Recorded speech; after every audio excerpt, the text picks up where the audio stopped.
এক এক ইসলামের বিজয় আছে না নাই? মাজলুমের রক্ত যদি জমিনে পড়ে ওই মাজলুমদের হাতে জমিনের ক্ষমতা দান করে দেয় কে? সব নবীরা হচ্ছে মুজাহিদ, আর এই নবীদের নবুয়তির কাজে যারা বাধা দিয়েছে এক একটা জঙ্গি। মুসা আলাইহিস সালাম মুজাহিদ, জঙ্গি হচ্ছে ফেরাউন। ইব্রাহিম আলাইহিস সালাম মুজাহিদ, জঙ্গি হচ্ছে নমরুদ। আপনারা যারা কোরআনের পক্ষে আপনারা এক একটা মুজাহিদ, আর যারা ইসলামের বিপক্ষে ওরা সন্ত্রাস আর জঙ্গি আর গডফাদার। চিল্লায় বলেন ঠিক কিনা? আমরা জিহাদের পক্ষে, আমরা সন্ত্রাসের বিপক্ষে, আমরা ইসলামের পক্ষে, আমরা জঙ্গিবাদের বিপক্ষে। অনেকে জিহাদ আর সন্ত্রাসকে একসাথে গুলায় ফেলে, জিহাদ আর জঙ্গিপনাকে মিলায় ফেলে। জিহাদ এক জিনিস, জঙ্গি আরেক জিনিস। জিহাদ রে ফরজ করছে কে? আর জঙ্গিবাদ রে হারাম করছে কে? পৃথিবী থেকে জঙ্গিবাদকে মুছে দেওয়ার জন্য আল্লাহ জিহাদকে ফরজ করেছে। সুবহানাল্লাহ পড়েন। এজন্য আমরা কি জঙ্গি হব না মুজাহিদ হব? আরো জোরে বলেন, জঙ্গি না মুজাহিদ? তবে মুসলমানদের ধৈর্য ধারণ করতে হবে, ইমানের পরীক্ষায় উত্তীর্ণ হতে হবে। মুমিনদের উপরে আযাব আসবে, পরীক্ষা আসবে, অত্যাচার আসবে, কিন্তু এগুলো দেখে মুমিনরা ভয় পাবে না। ঠিক কি না? যেই কালেমার পথে আপনি আছেন, এই কালেমার পথে কেউ ফুল বিছিয়ে রাখবে না, এখানে থাকবে কাঁটা। আপনাকে ঝুঁকি নিয়ে ইসলামের পক্ষে কথা বলতে হবে, ঝুঁকি নিয়ে আপনাকে ইসলামের দাওয়াতি কাজ করে যেতে হবে। চিল্লায় বলেন ঠিক কি না? আমাদের হারানোর কিছু নাই, ভয় পাওয়ার কিছু নাই।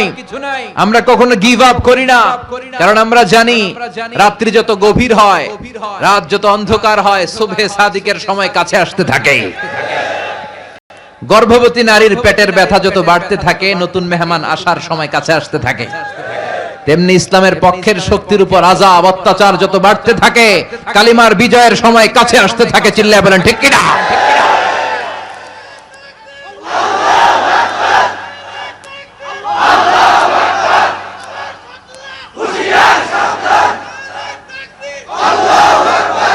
এটা ইসলামের নেচার। ইসলাম যখন কোণঠাসা, ওই কোণঠাসার পরে চলে আসে ইসলামের বিজয়। এক এক কারবালার পর এক এক ইসলামের বিজয় আছে না নাই? মাজলুমের রক্ত যদি জমিনে পড়ে ওই মাজলুমদের হাতে জমিনের ক্ষমতা দান করে দেয় কে? এজন্য সে আল্লাহ বললেন, ইল্লাল্লাযীনা আমানু, ঈমান আনতে হবে, আমিলুস সালিহাত, নেক কাজ করতে হবে, ফালাহুম আজরুন গায়রু মামনুন, তাহলে তাদেরকে প্রতিদান দিবে কে? فما يكذبك بعد بالدين أليس الله بأحكم الحاكمين। ও নবী, কে এরপরেও তোমাকে মিথ্যা প্রতিপন্ন করে আর তুমি বলো আমি কি শ্রেষ্ঠতম বিচারক নই? শ্রেষ্ঠতম বিচারক কে? সব বিচারপতির বড় বিচারপতি কে? বিচারপতিরও বিচার কিয়ামতের দিন আছে না নাই? দুনিয়াতে যেই বিচারগুলো আপনারা পান নাই, কিয়ামতের দিন ওই বিচারগুলো করে দিবে কে? আহকামুল হাকিমিন। বিশ্বনবী বললেন সূরাতুত তিন ওয়াজ জাইতুন যে তেলাওয়াত করবে, করতে করতে 8 নাম্বার আয়াত পর্যন্ত যখন আসবে আর পড়বে আলাইসাল্লাহু বিআহকামিল হাকিমিন, ফালিয়াকুল, সেজন্য পড়ে বালা, মানে অবশ্যই, ওয়া আনা আলা যালিকা মিনাশ শাহিদিন, আল্লাহ আমি সাক্ষ্য দিলাম আপনি শ্রেষ্ঠ বিচারক। ঠিক কি না? ঠিক কি না? আল্লাহ put a question to the audience. আল্লাহ শ্রোতাদের সামনে প্রশ্ন রেখে দিয়েছে। আল্লাহ বলতে চাচ্ছে, ও গোলাম বল, আমি কি শ্রেষ্ঠ বিচারক নই? আল্লাহ কি শ্রেষ্ঠ বিচারক নয়? সেদিন বিচার হবে, সেদিন হবে ফাইনাল খেলা। কি খেলা? চিল্লায় বলেন কি খেলা? We are waiting for the final game. আমরা সেই ফাইনাল খেলার অপেক্ষায়। আপনার জায়গা মেরে একজন খাইছে, বিচার পান নাই, আখিরাতে বিচার আছে না নাই? আপনার উপর জুলুম করেছে, বিচার পান নাই, বিচার আছে না নাই? অন্যায় ভাবে আপনাকে অপদস্থ করা হয়েছে, সেদিন বিচার করবে কে?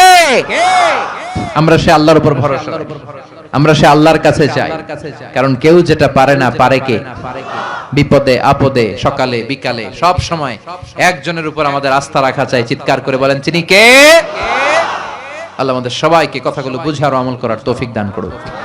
সুবহানাকাল্লাহুম্মা ওয়া বিহামদিকা আশহাদু আল্লা ইলাহা ইল্লা আনতা আস্তাগফিরুকা ওয়া আতুবু ইলাইক।